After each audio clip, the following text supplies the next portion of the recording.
Hello student, today I'm going to talk about angle of anterior chamber.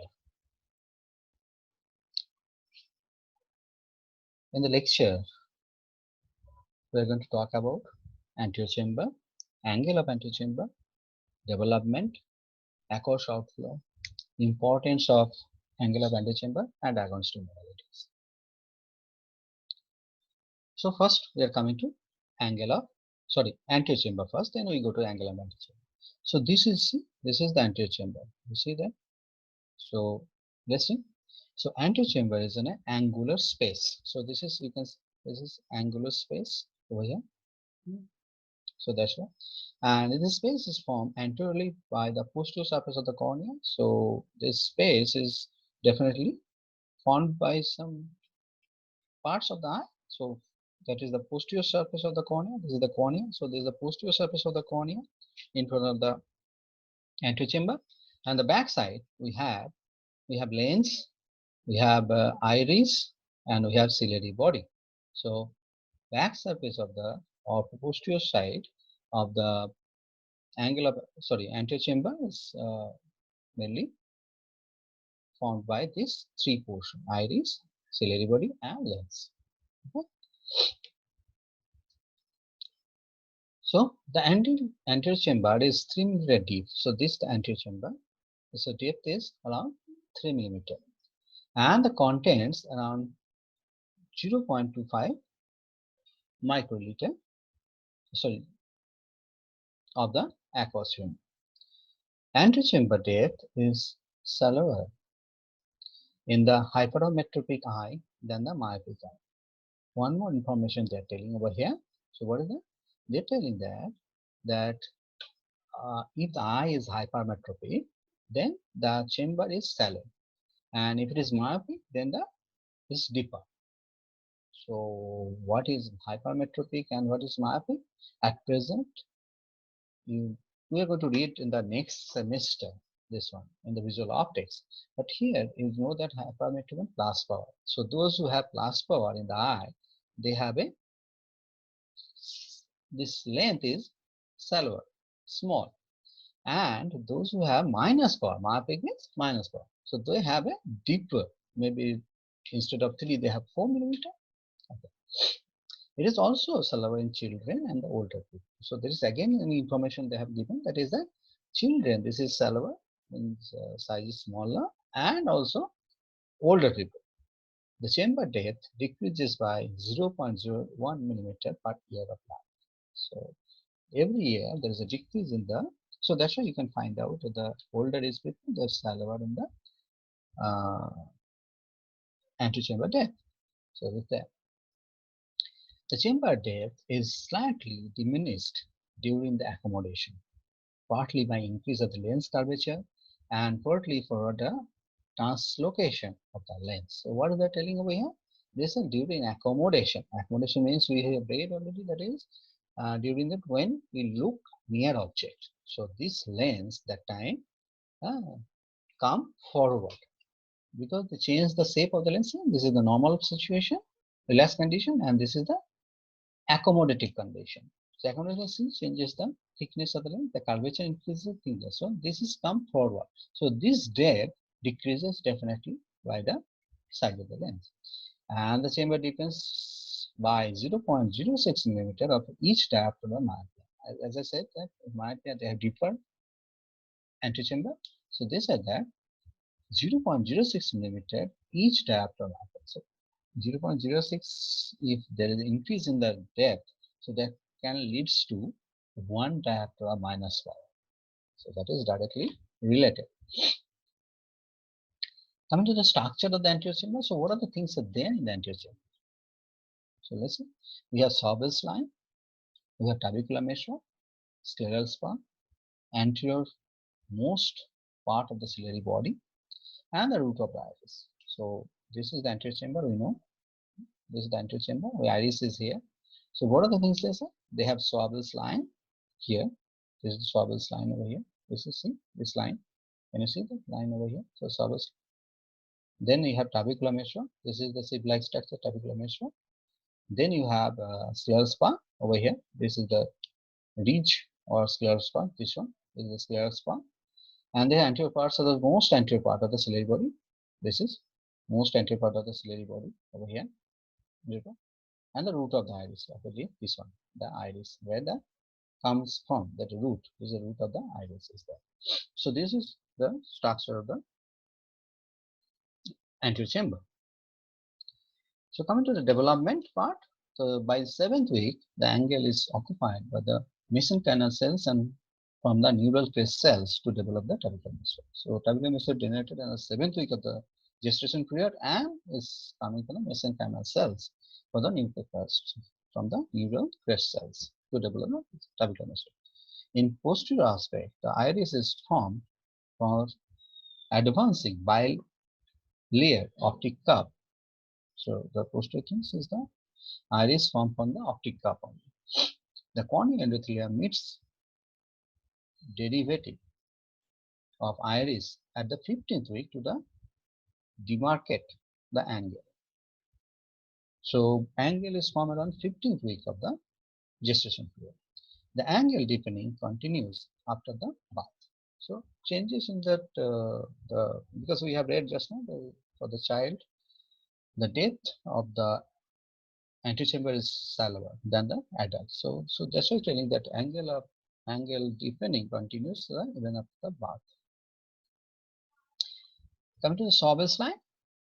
So this is the mark. The line actually, Sobel's line is the mark of the anterior border of the angle and represent the termination of the decimus membrane. So see, this is the line called Sobel's line. Actually basically the demarcation line, nothing but. And end of the decimus. And if you see through the gonioscopy, on the device which use glaucoma detection. So if you see that, so then we can say glistering white line like this. So that can be seen in with the gonioscopy lens. Sobel's line marks the transition from the tubercular to the cornea. So there is a demarcation from the tubercular meshock to the cornea, that is Sobel's line. Here, see, tubercular meshock is here, and the corneal endothelium over here. So this is cornea. So this demarcation is by the Sobel's line. Here, so demarcation of cornea and the tubercular meshock. Termination of the decimal membrane, even though where the end of the decimal membrane, the decimal membrane end over here, so that is also they demarcate. Insertion of tubercular meshock into the corneal stroma. Another thing is the insertion of the tubercular meshock in the corneal stroma also demarcated by the Sobel's line. Coming to the tubercular meshock, which is the main part of the anterior chamber, or you can say angle of anterior chamber. So it's a sieve-like structure made up of the connective tissue lined by the trabeculocyte, which have contractile and phagocytic. So this is basically look like this. Is present over here. There is a tubercular meshock, sieve-like structure. Chakni moto dekhte banwa jeta bala. So it's a sieve-like structure, and if you make it cross section and see through the microscope, you can see like this. You see the pores are there. So sieve-like structure, and made up of what? Connective tissue. That is called trabeculocyte. The name is trabeculocyte. Remember that it may have a short question. So which have the contractile and phagocytic properties. They have contractile and phagocytic properties. Its main function is in the drainage of the aqueous humor. So what is the function of this? So it's a drainage of aqueous humor, which is present here where aqueous humor is present in the anterior chamber. The meshock is roughly triangular in cross section. So this will look like this trabecular meshock is look like a triangular shape. You see over here, triangular shape, and apex is the Sobel's line. Obviously, the front line is the Sobel's line. Apex is the Sobel's line, and base is formed by the scleral spur and the ciliary body. See, scleral spur over here, and this is ciliary body. So this is triangular shape that look like a triangular shape, and apex is formed by the Sobel's line demarcation, and the base by the ciliary body and the scleral spot. If we see in the, if we take the cross section and see through the our electron microscope, so you can see three portions over there. So it's morphologically and functionally divided three types. So what are the things? Uveal meshwork, conical meshwork, and the juxtacanacular meshwork or tissue, they say. So uveal meshwork is here. This is the blue color one. This is the uveal meshwork. Then we have a conioscleral meshwork over here. And last one is the just below that, the juxtacanacular meshwork. I'm going to that for the details of that. So first with the starter, we will meshwork. The innermost part of the tubercular meshwork. This is the innermost part of the tubercular meshwork, and it comprises tubercular bands which have a central core that mainly consists of the collagenous fiber distributed the few elastic fiber, and it is lined by the tubercular endothelial cells resting on the thick basement membrane. So, this is the band called tubercular bands, and which is made up of the mainly collagen fibril, and they have some elastic fiber also on it. And what are the tubercular bands are run mostly with radial fashion. This is radial fashions, their arrangement. Around the aperture, the size is around 25 to 75 micrometer. The size of the aperture around 25 to 75 varies. The tubercular sites usually contains the pigment and granules. They have pigments and granules present over there. The corneal sclera afterwards, the second, this is the innermost, the uveal sclera, then afterwards the corneal sclera consists of series of thin, flat, perforated connective tissues set arranged in a laminar pattern. See? Thin and perforated. This area. Then lastly the corneal sclera, that is. So this is uveal sclera, then this is corneal sclera, and after just a canopy. So this area basically the central core consists of collagen and elastin, same like our uveal sclera. And each tubercular beam is covered by the monolayer of the tubercular endothelial cells and supported by basement membrane here. You can see the thick layer over here. That is. The pore size is smaller than the uveal sclera, 5 to 15. 5 to 15 micrometer, it varies, but definitely smaller than the uveal sclera. Ultrastructure of the meshwork, if you see the through the electron microscope, both the uveal and corneal band are composed of 4 concentric layers. So each of the bands, they have 4 concentric layers.